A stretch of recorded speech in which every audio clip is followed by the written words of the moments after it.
Here we'll do a domain example where we deal with multiple restrictions. Our function says square root of negative 5x plus 15 divided by x squared minus 4.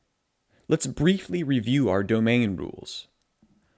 We have a root rule, we have a denominator rule, and we have a log rule. First, the root rule says that the inside of a square root or even root must be greater than or equal to 0. The denominator rule says that any denominator of a fraction cannot equal 0, and so we must set it not equal.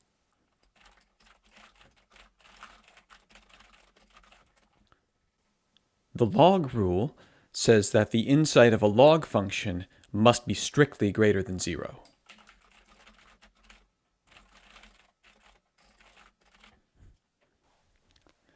Now the numerator of this fraction does have a root, and so we will be dealing with the root rule. We also have a denominator, so we'll have to deal with the denominator rule as well. So part A of this process is going to be dealing with the root, and part B will be dealing with the denominator. We're going to have to do both to find the domain of this function. We'll begin with the root rule, and we'll say that the inside of that root is negative 5x plus 15. That must be greater than or equal to 0. To solve this, we will subtract 15 from both sides.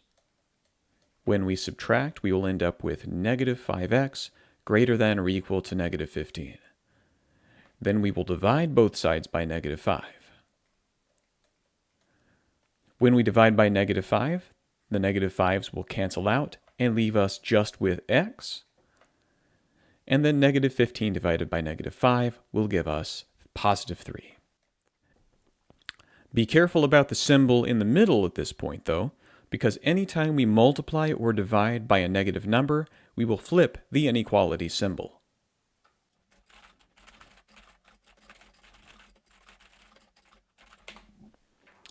Therefore, this greater than or equal to will become less than or equal to. So our first restriction will be x must be less than or equal to 3. We'll begin by drawing a number line, and we'll mark down where the 3 is located on the number line along with our infinities.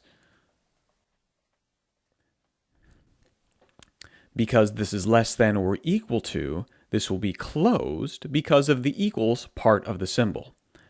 Also because we include less than points left, and so we will shade to the left. However, let's place some red X's through the right side of the picture to show that will not be part of the domain. With that in mind, now we'll move on to part B, which is the denominator of this fraction, and we know that it must be not equal to 0. So we'll also say x squared minus 4 is not equal to 0. You might notice this is another difference of squares because x squared and 4 are both perfect squares. So as we did last time, we'll factor this. Start by writing x as the first part of each parentheses, and then the square root of 4 is equal to 2. So we'll have x plus 2 and x minus 2 not equal to 0. We'll split this up into pieces like we did last time, and we'll say x plus 2 is not equal to 0, and x minus 2 not equal to 0. If we subtract 2 from both sides, we'll have x is not equal to negative 2. This will be our first open circle. And then x minus 2 not equal to 0, we'll just add 2 to both sides and have x not equal to positive 2. This will also be open.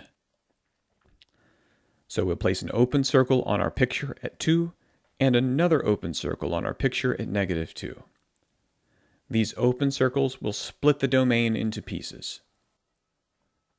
We place dotted lines on the picture to show that, and we label the regions A, B, and C just like we did previously. Now we examine all three regions. Region A begins at negative infinity and stops at negative 2. And so we'll say negative infinity, comma, negative 2. and we'll leave those as parentheses because the -2 is an open circle. Then piece B begins at -2 and ends at +2. So we will say union region B, which is -2 to 2, union region C, which goes from 2 to 3. However, we must include 3 in our answer because it has a closed circle, and we'll show the square bracket to show that 3 is part of the domain, but 2 is not part of the domain. So once again, we must be careful when finding the domain for things with multiple restrictions, and be careful to make sure that we do not mess up our parentheses and brackets. But this is how we find the domain if there are multiple restrictions.